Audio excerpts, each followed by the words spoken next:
soldats, sous-officiers, officiers, officiers généraux, mesdames, messieurs du personnel civil des forces de défense, mesdames et messieurs les personnels des forces de sécurité, la fête du 20 mai est la fête de l'unité de la nation. Qu'est-ce qu'une nation? Une nation est une population réunie par l'histoire, dont la volonté de vivre et de construire ensemble un destin commun en fait un peuple. C'est également un territoire défini par des frontières. C'est aussi un drapeau et un chant de rassemblement qu'on appelle l'hymne national. Par-delà les gouvernements, les communautés, les organisations politiques, il existe un corps de métier qui est à la fois le creuset et le ciment de la nation. C'est l'armée nationale et plus largement les forces de défense et de sécurité. C'est l'armée, certes sous l'autorité intangible du pouvoir civil, qui protège le peuple avec lequel elle fait corps. C'est elle qui défend les frontières de la nation et donc l'intégrité du territoire. C'est elle qui verse son sang pour le drapeau en chantant l'hymne national, ce grand chant de ralliement et de dévotion. C'est pourquoi il m'a paru important de m'adresser spécialement à l'armée camerounaise, notre armée, et plus globalement aux forces de défense et de sécurité, à l'occasion de cette 49e édition de la Fête de l'Unité nationale qui intervient dans un contexte particulier. En effet, le Cameroun connaît depuis 2014 une succession de crises sécuritaires multiformes. Les incursions répétées de la secte Boko Haram dans la région de l'extrême nord, les multiples attaques aux frontières avec la République centrafricaine et depuis 4 ans maintenant, la guerre civile fratricide qui ravage les régions du nord-ouest et du sud-ouest. Cette insécurité devenue chronique qui a rendu inaudible la propagande officielle sur la paix met en péril les fondements de notre jeune nation. Dans ce contexte d'instabilité sécuritaire grave, l'armée et plus généralement les forces de défense et de sécurité ont un rôle vital à jouer afin d'éviter l'érosion de la cohésion nationale. Aussi, à l'occasion de cette fête nationale du 20 mai 2021, si particulière, les militaires et les autres membres de forces de défense et de sécurité qui mettent en péril leur vie pour défendre notre bel héritage commun méritent-ils, plus que par le passé, toute l'attention de la nation. En raison des dysfonctionnements historiques entretenus et du dévoiement organisé de l'institution militaire et des services de sécurité dans notre pays depuis son accession à l'indépendance, certains militaires et membres des services de sécurité pensent être au service d'un régime.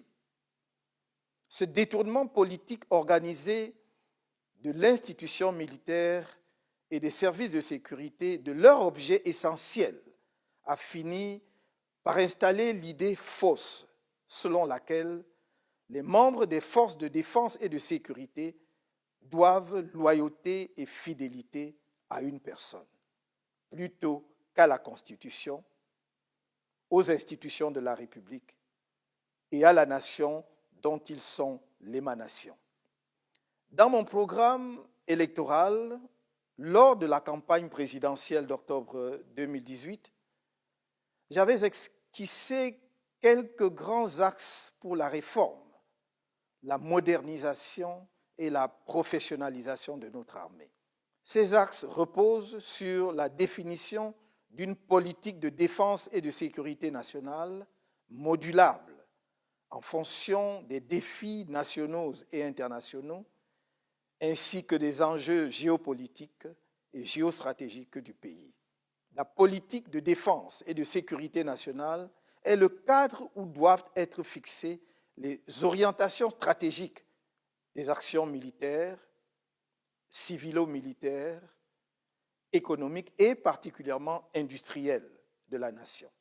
En vérité, depuis la création de notre armée en novembre 1959, suivie de l'indépendance du Cameroun oriental, le 1er janvier 1960, et de la réunification avec le Cameroun occidental, le 1er octobre 1961, ce cadre n'a jamais été clairement défini.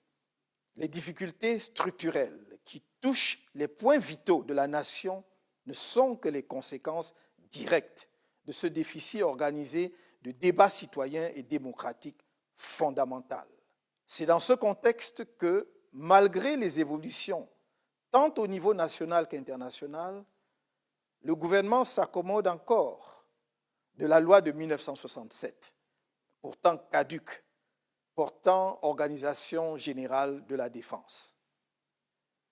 Les 21 décrets relatifs à la modernisation et à la professionnalisation de l'armée, pris par le président de la République, chef des armées en 2001, qui constituent une curiosité juridique, n'y changent rien. Notre politique de défense et de sécurité doit s'inscrire à l'intérieur dans une double logique. D'une part, celle du dépassement des clivages et des replis identitaires sous toutes leurs formes. D'autre part, celle de l'enracinement durable de la paix et de la culture démocratique dans la nation tout entière. Ce doit être l'objectif majeur de construction nationale. Une politique de défense et de sécurité qui ne place pas l'homme au cœur de ses préoccupations a peu de chances d'atteindre les objectifs stratégiques et opérationnels qu'elle poursuit. C'est pourquoi la condition militaire doit être l'objet de toutes les attentions. Dans cette perspective, l'adoption d'une loi sur les pupilles de la nation est, comme je l'ai dit à plusieurs reprises, un impératif et une urgence. Car est-il normal que les enfants orphelins mineurs, des hommes et des femmes morts pour notre nation, continuent d'être abandonnés à leur triste sort? Il est urgent que l'État prenne en charge la scolarité et les frais de santé des enfants mineurs dont les parents ont perdu la vie sous le drapeau. Dans le même ordre d'idées, il est insoutenable de voir des blessés de guerre abandonnés dans les hôpitaux ou réclamer leurs maigres primes, parfois même devant les caméras en présence de leurs ministres. Il y a eu ça et là des erreurs et même des fautes graves sur les règles d'engagement des forces opérationnelles. Nous devons les corriger, les prévenir et infliger les justes sanctions quand elles s'imposent. Mais pour avoir eu l'honneur et le privilège de travailler avec certaines de ces composantes sur des dossiers vitaux pour notre pays, je sais et ai toujours dit que l'armée camerounaise est l'une des mieux formées et des plus professionnelles de notre continent. J'en éprouve une fierté particulière. Dans le Cameroun de demain, nous placerons la justice, l'état de droit, la bonne gouvernance, le respect de la dignité humaine, l'honneur de nos soldats et la démocratie au cœur de notre action politique. Ce Cameroun-là, nous le construisons dès à présent sur les souffrances de tous les prisonniers politiques, ceux de mon parti comme ceux d'autres partis, des journalistes, des leaders d'opinion et de la société civile arrêtés illégalement et emprisonnés arbitrairement depuis des mois.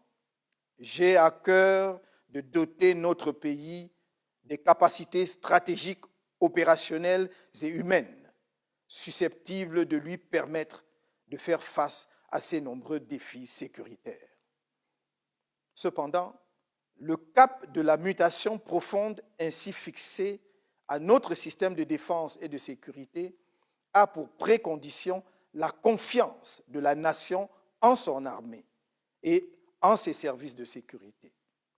Cette confiance indispensable reste à construire, tant il apparaît encore à beaucoup de nos compatriotes que les institutions militaires et sécuritaires restent un instrument quasi privé de répression politique aux mains de celui qui contrôle le pouvoir et de son parti politique. C'est dans le sillage de cette confiance à bâtir avec vous la nation et qui se nourrira de votre compétence morale que je vous invite, soldats, sous-officiers, officiers, officiers généraux, personnel civil de la défense, membres des forces de sécurité, à ne pas vous sentir menacés par l'alternance démocratique devenue inéluctable dans notre pays. Sous le nouveau pouvoir que les Camerounais porteront à la tête du pays de façon libre, à travers des élections justes et transparentes, il n'y aura aucune rancœur, ni aucune chasse aux sorcières.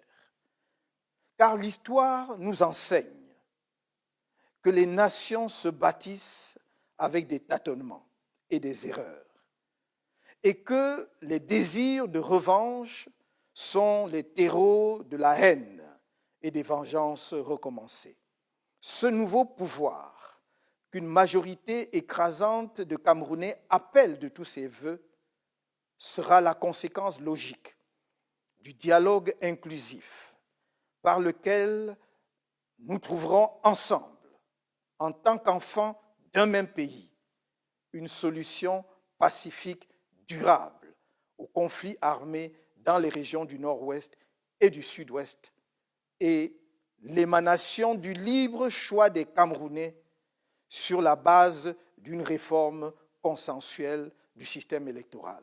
C'est avec vous, dans toute votre diversité, que je souhaite jeter les jalons du nouveau système de défense et de sécurité du Cameroun, démocratique, moderne et ambitieux. Ne vous laissez pas effrayer.